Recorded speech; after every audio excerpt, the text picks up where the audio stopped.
Audio Jungle.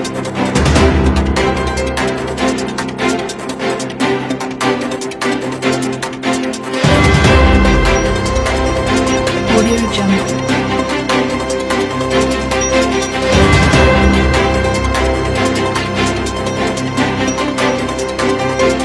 Mesdames, Mesdemoiselles, Messieurs, bienvenue dans votre émission Droit de savoir et surtout, merci d'être fidèles au rendez-vous.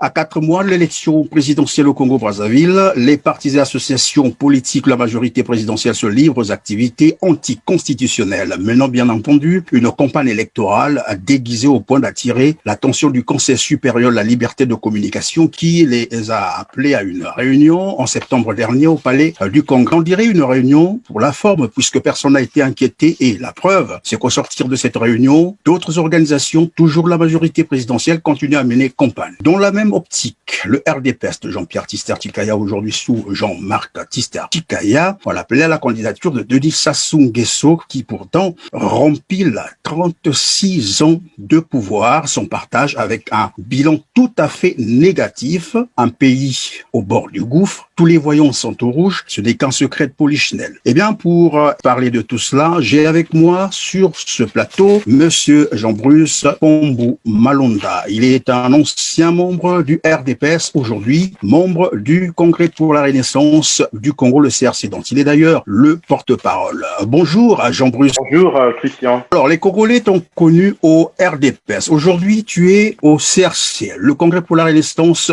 du Congo, dont tu es d'ailleurs le porte-parole. Comment expliquer cela? La raison est toute simple. J'étais membre du Rassemblement pour la démocratie et le progrès social. Je ne peux être membre, ou je ne pouvais pas être membre du Rassemblement des pro-Sassou dans le RDPS aujourd'hui. Il n'est plus ce qu'il était sous Jean-Philippe Tibatello, sous Tister. Donc il n'est plus que l'ombre de lui-même. Ça n'est plus qu'un groupe vocal, un conglomérat de batraciens programmés par le pouvoir en place pour crier à qui mieux, viva, viva, viva. Oui, voilà, je ne peux pas, je me reconnais pas dans je ne peux pas me reconnaître dans une telle organisation dépourvue d'ambition. Est-ce pour autant, on va comprendre que tu avais démissionné ou bien tu es parti Les instances du RDPS ne fonctionnent plus comme il se doit. Donc les choses peuvent se faire selon la règle de l'art. Mais depuis que nous avons eu la tête du parti de revenants successifs, les choses ne fonctionnaient pas. Mais c'est une démission tacite, ça s'entend, puisque mes positions politiques sont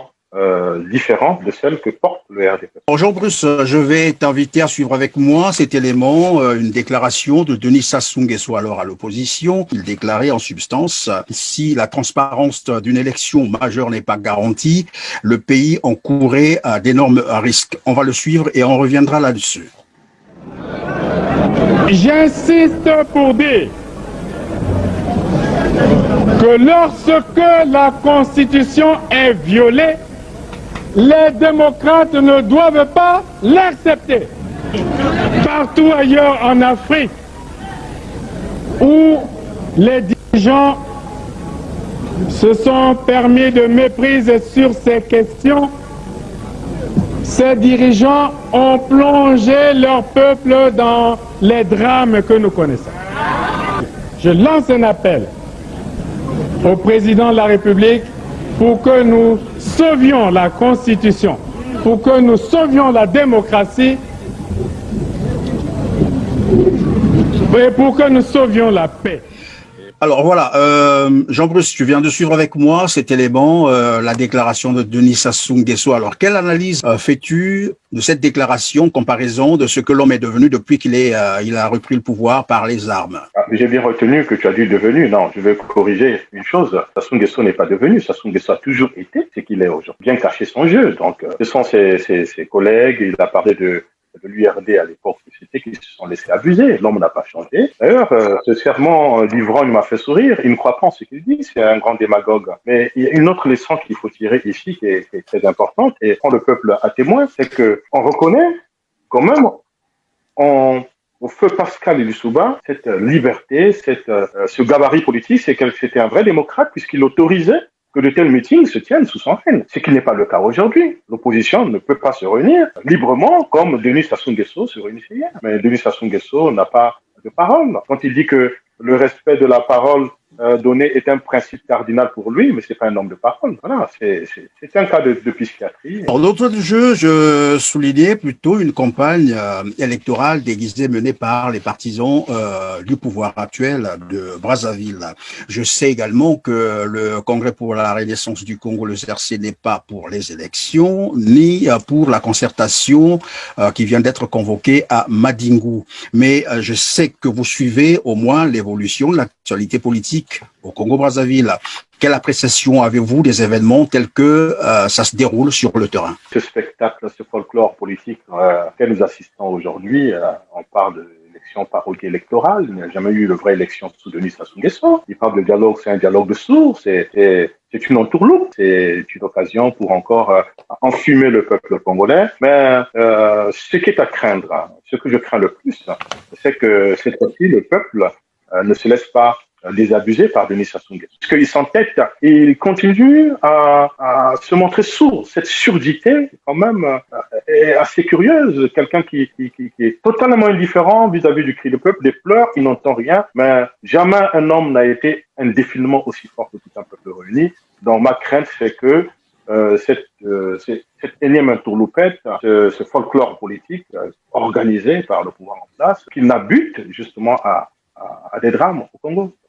Cette fois-ci, le peuple ne se fera pas faire. Soyez-en sûrs. Le RDPS, je l'ai déjà dit, qui vient donc d'appeler à la candidature de Denis Sassou Nguesso pour l'élection présidentielle de 2021. Toi, tu as été membre du RDPS. Je voulais comprendre avec toi comment se prennent les décisions. Est-ce que ce genre, bien sûr, ce genre de déclarations, avant de les faire, on consulte les membres, les partisans, ou bien c'est un collège dirigeant qui prend la décision unilatéralement? La décision qui a été prise par Jean-Marc tout à l'heure, pour moi, ne me surprend pas. À l'époque, quand nous étions le RDPS que nous avions défendu contre le PCT, il y avait le respect des instances. Il y avait le comité directeur, le bureau politique qui statuait sur les décisions à prendre. Jean-Pierre Tister-Tikaya ne prenait pas, ne s'imposait pas parce qu'il consultait le bureau politique d'abord et qui prenait ensuite des décisions, statuait, se prononcer sur telle ou telle direction à suivre.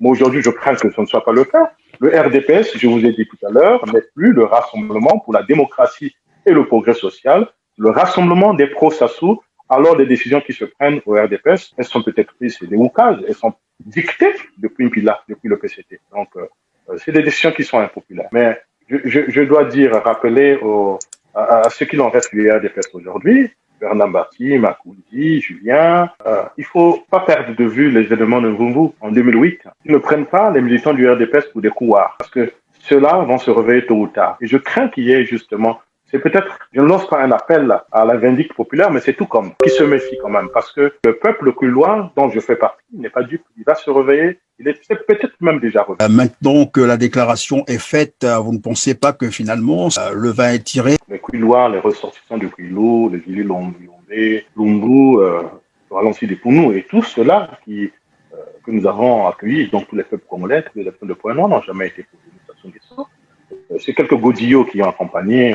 quelques soifards qui ont accompagné ces cortèges et ces processions pour un sou, un autre. Donc, jamais nous avons voté pour Sassou Nguesso au Kouilou. Jamais nous ne voterons pour lui et nous ne le porterons jamais. Donc, non, c'est une fausseté que de croire que les Kouilois ont toujours été pour Sassou Nguesso. Non, c'est une contre-vérité. Nous ne serons jamais pour Denis Sassou Nguesso. Au Kouilou, on n'aime pas Denis Sassou Nguesso. Pourquoi? Denis Sassou Nguesso n'a aucun respect des Kouilois. Aucun respect. Il n'a aucun respect du peuple kouilois. Il blasphème les richesses du Kouilou. Il blasphème les biens du patrimoine kouilois, culturel. Blasphème les sanctuaires du Kouilou. Il dilapide les richesses. Oh, regardez dans quel état se trouve Pointe-Noire aujourd'hui. C'est une ville sinistrée, un état lamentable. Est-ce que vraiment quelqu'un qui a pour épouse une femme du Kouilou est quelqu'un qui a 40 ans de règne politique? Dans quel pays avez-vous vu cela? Que l'on délaisse une ville productrice de pétrole, principale richesse du Congo dans cet état. Il n'y a pas d'électricité, il n'y a pas d'eau, il n'y a pas de voie, il n'y a pas d'école. Le système sanitaire est totalement en délabrement. Des écoles bons n'existent pas. Mais les Kouilois n'ont pas d'avenir. La jeunesse kouiloise a été volontairement sacrifiée par Denis Sassou Nguesso. Et son groupuscule, c'est Factotum. Je veux dire, c'est flagorneur, c'est quelques cadres du Kouilou qu'il a disséminé ça et là pour prendre en tenaille tout un peuple. Quand il pleut à Pointe-Noire, vous voyez des flaques de partout. Ça ne circule plus. La vie à Pointe-Noire coûte de plus en plus cher. Les gens ont du mal à se nourrir. Il n'y a pas d'université à Pointe-Noire. Mais diantre, mais dans quel monde sommes-nous? D'où nous est venu ce pitanco de Trump? Il dit, bon Dieu, mais quand est-ce que tu vas nous retirer ce monstre? C'est pas possible, c'est une monstruosité. Oui, on peut s'étendre, mais vous voyez, ça ne fera que nous révulser. Moi, il me tarde justement de purger le ventre de tous ces gastrolacres là qui entourent ce satrape.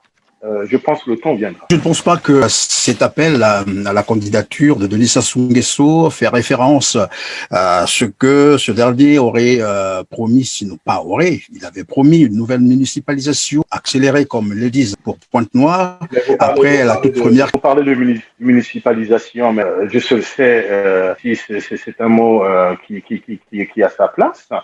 Attendez, mais Pointe-Noire, qui est la ville productrice de pétrole, produit 80% des richesses du Kwilu. Combien a-t-elle reçu? Denis Sassou Nguesso a distribué des centaines de milliards dans d'autres villes. Il a brimé Pointe-Noire. Pointe-Noire a dû recevoir 50 ou 80 milliards, mais ces milliards-là se sont volatilisés du jour au lendemain, n'ont pas profité au Kwilois. Mais c'est quoi la municipalisation? Vous pensez que pour développer une ville, un pays, on a besoin de monter sur tous les toits et crier municipalisation? Qu'est-ce que c'est que ça? C'est un marchand de dupes. Attendez, ça fait froid au dos quand on entend ces grands mots, mais attendez, mais j'ai envie de dire qu'on pète plus fort que son derrière quand on utilise des termes comme ça, municipalisation. Mais les caniveaux, quand vous êtes à Pointe-Noire, Monsieur Christian Perrin, mais quand il pleut à Pointe-Noire, mais c'est le désastre. Vous voyez dans quel état d'immondice se trouve Pointe-Noire aujourd'hui? L'espérance de vie des Kwilois a été divisée par 2 en 20 ans. Pointe-Noire est une ville sale, il y a des maladies partout. C'est une ville lugubre, devant l'indifférence d'un président de la République. Une ville qui produit autant d'argent, se retrouver dans un tel état lamentable. Non, mais attendez, arrêtons, ne jouons pas. Tout ça, c'est un leurre. La municipalisation, c'est de 20 mots. Pour moi, c'est le slogan. Oui, mais on peut noter quelques avancées au niveau du Pointe-Noire. Il y a eu quand même la centrale électrique. Il y a le port qui existe d'ailleurs depuis longtemps, mais qui a été reconstruit. Il y a également la cimenterie, dont j'ignore d'ailleurs le nom. Et dernièrement, on a inauguré, je crois, une usine à spaghettis, c'est cela?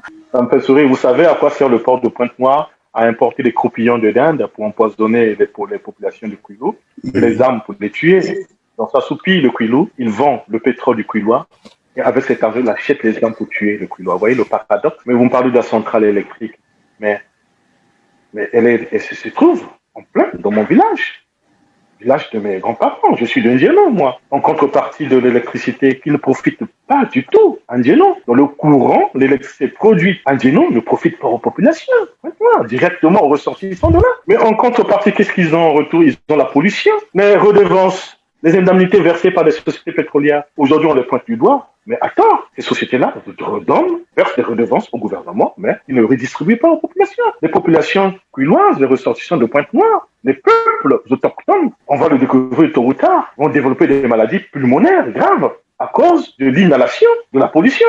Lesquels profitent de tout cet argent? Cet argent profite justement à ceux qui ne sont pas de Pointe-Noire. Moi, je n'ai rien contre les autres Congolais, mais attendez, charité bien ordonnée commence par soi-même. C'est d'abord profiter au peuple avant de pouvoir profiter aux autres. C'est de bon droit quand même. Donc, tous ces projets, tous ces slogans, toutes ces annonces pour endormir, emberlificoter le peuple, moi, je me laisse pas séduire par ça. Hein. Ça, c'est les miroirs aux alouettes qu'on brandit ça et là pour endormir le peuple. C'est bien dommage que les choses se passent comme ça. C'est bien triste pour ma ville, mais je le redis, nous ne laisserons pas ça souffrir. Nous ne laisserons pas ça souffrir. Nous allons nous dresser comme un seul homme. Nous allons lui barrer la voie.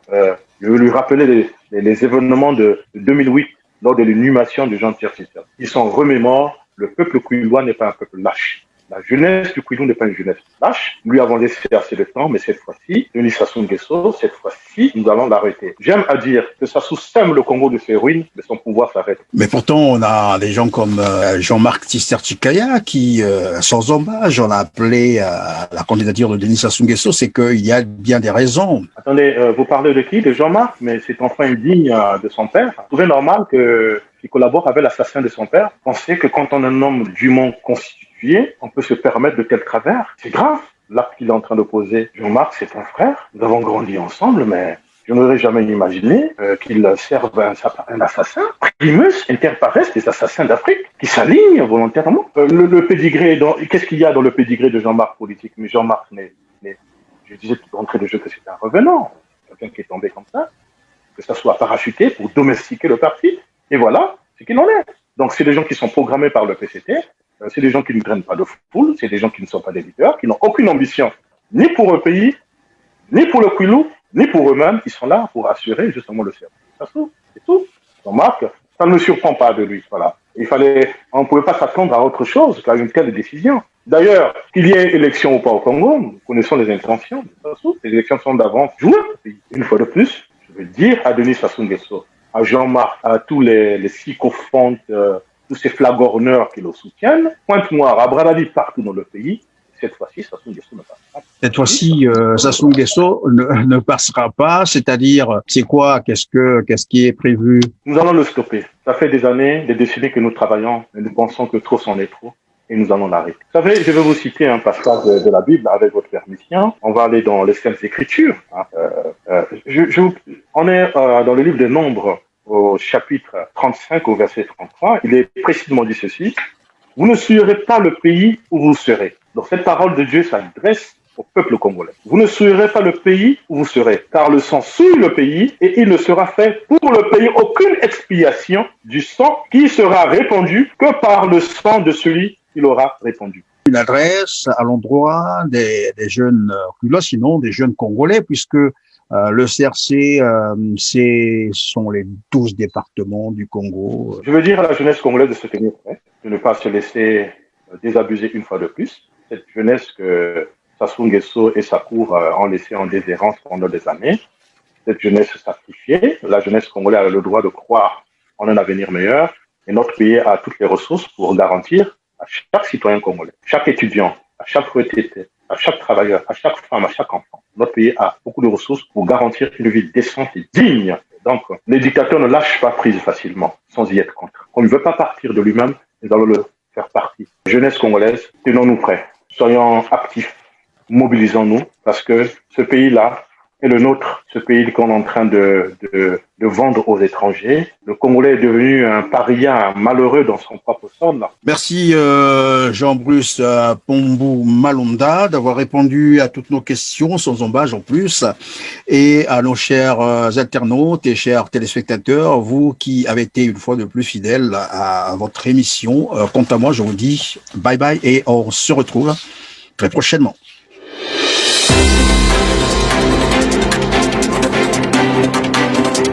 Audio Jungle.